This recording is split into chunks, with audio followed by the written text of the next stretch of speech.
Қайырлы күн, құрметті көрермендер. Баршамыз үлкен тарихи кезеңнің алдында тұрмыз.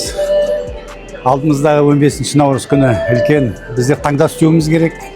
Біздер жаңа халықтық конституциямызды қолдап, қабылдауымыз керек. Ол біздің еліміздің болашағы, ол біздің ұрпақтарымыздың болашағы, ол қазақ елінің болашағы.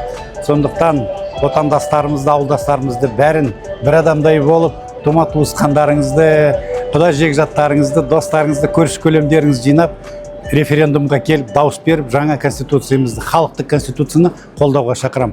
Ал бүгінде үлкен сол шара болайын деп жатыр. Барлық өңірлерімізден мәслихат депутаттары бүгінгі күн тақырыбында да негізгі мәселе осы алдымыздағы референдум тақырыбы болады. Ол біздің ата заңымыздың қабылдау мәселесі, басқа да елдегі болып жатқан жағдайлар талқыланады.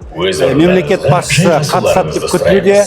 Тағда біздер жаңа бағдар болашаққа, алдымыздағы уақытқа бағдарымызды естіп, соны талқылап, еліміз үшін нақты қомақты шешім қабылдаймыз деген үлкен сеніміміз бар.